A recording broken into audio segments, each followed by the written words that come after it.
السلام علیکم dear students. آج ہم ایک نیا چیپٹر شروع کرنے جا رہے ہیں. Chapter 5 print culture and the modern world. جیسا کہ آپ دیکھتے ہیں ہمارے ہر طرف ہمیں پرنٹڈ میٹیریل پر نظر پڑتی ہے، چاہے بکس ہوں، جرنلز، نیوز پیپرز یا مختلف پینٹنگز.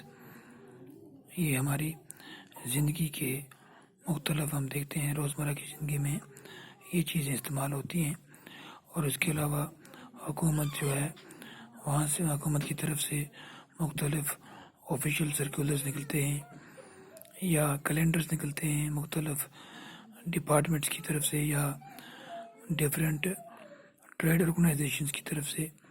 اس طرح ڈائریز، ایڈورٹائزمنٹس، سنیما کے پوسٹر وغیرہ وغیرہ، یہ تمام جو ہے پرنٹ میٹیریل ہوتا ہے. اس کے علاوہ ہم مختلف کتابیں پڑھتے ہیں اور پرنٹڈ امیجز دیکھتے ہیں بکس میں، یا ہم اخبارات پڑھتے ہیں اور اسی طرح ان اخبارات میں پبلک ڈیبیٹس ہوتے ہیں جو پرنٹ پر آتے ہیں. تو اس کا مطلب یہ کہ آج کی جو ہماری دنیا ہے اس میں پرنٹنگ جو ہے، پرنٹنگ کا ایک بہت ہی اہم جو ہے رول ہے.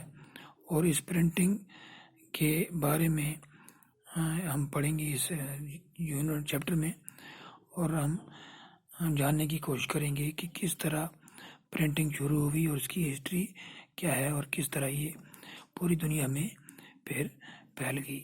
اور آج کی جو ماڈرن دنیا ہے، ہمارا جو ماڈرن ورلڈ ہے، اس میں کس کی کتنی اہمیت ہے. تو ہم یہ بھی پڑھیں گے کہ کس طرح پرنٹ جو ہے، پرنٹ کی ڈیولپمنٹ شروع ہوئی ایسٹ ایشیا سے، ایسٹ ایشیا مطلب چائنا وغیرہ سے، اور یہ پھر کس طرح یورپ اور انڈیا میں پرنٹنگ کا جو ٹیکنالوجی ہے وہ پھیلی، اور اس سے ٹیکنالوجی کی وجہ سے اس پر کیا کیا اثرات پڑے، کس طرح اس کی ڈیولپمنٹ ہوئی اور کس طرح سوشل لائفز پر اور کلچر پر اس کے یعنی پرنٹ کے اثرات پڑے. تو اس چیپٹر میں ہمارا سب سے پہلا جو ٹاپک ہے وہ ہے دا پرنٹڈ بکس. سب سے پہلے جو پرنٹ ٹیکنالوجی ہے وہ چائنا، جاپان اور کوریا میں شروع ہوئی.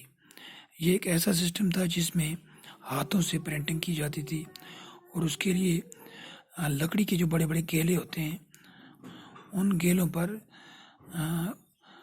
جو اس چائنی زبان کے یا جاپانی زبان کے جو حروف ہیں ان کو بنایا جاتا تھا، جس طرح ربر سٹیمپ ہوتی ہے. تو پھر اس پر انک لگائی جاتی تھی اور اس کے اوپر جو پیپر تھے، تhin پیپر، ان کو رب کیا جاتا تھا اور ان پیپرز پر پرنٹ آ جاتا تھا. تو چونکہ وہ اس وقت جو پیپر تھا وہ بہت باریک تھا اور پورس بھی تھا، یعنی اس سے جو انک ہے وہ دوسرے سائڈ میں مطلب پہنچ جاتی تھی، تو اس وجہ سے اس کے ایک ہی طرف پہ پرنٹس لگائے جاتے تھے. تو اس وقت جو اسکلڈ کرافٹس مین تھے وہ بڑے شاندار طریقے سے، بڑی ایکوریسی کے ساتھ اس یعنی کیلیگرافی کی جو خوبصورتی ہے اس کے ذریعے وہ پرنٹ میٹیریل تیار کرتے تھے. کیلیگرافی کہتے ہیں لکھائی کا ایک بہترین، خوبصورت اور سٹائلش طریقہ ہوتا ہے جس میں بڑے سٹائلش انداز سے لکھا جاتا ہے. تو کیلیگرافی کا بھی پرنٹ ہوتا تھا. تو چائنا جو تھا اس وقت، چائنا ایک امپیریل کنٹری تھی، یعنی بہت بڑا ملک تھا، اس میں شہنشاہیت کا دور تھا.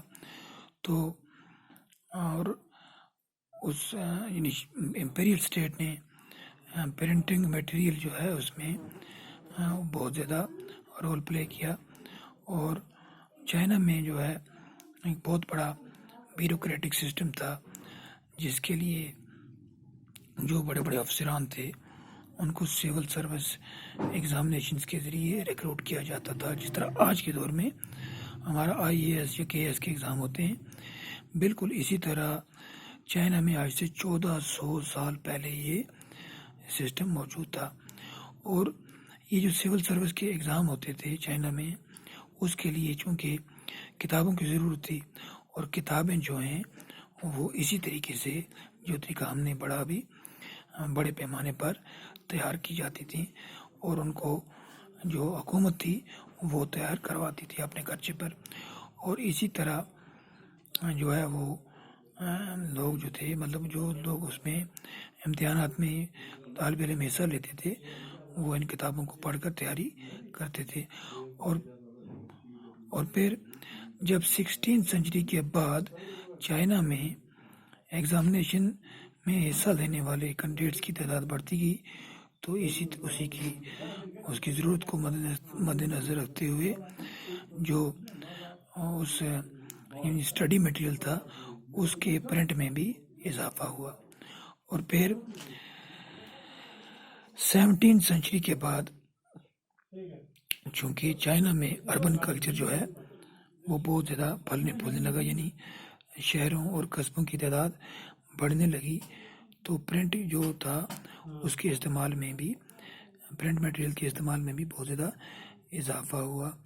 اور اب جو پرنٹڈ مٹیریل تھا وہ صرف اسکالرس یا آفیشلس کی ضرورت نہیں تھا، بلکہ بڑے بڑے مرچنٹس جو تھے، کاروباری لوگ، وہ بھی اپنی روزمرہ کی زندگی میں پرنٹڈ چیزوں کا استعمال کرنے لگے، اور اپنی جو ٹریڈ انفارمیشن ہے اس کو بھی پرنٹڈ مطلب مٹیریل میں کلیکٹ کرنے لگے.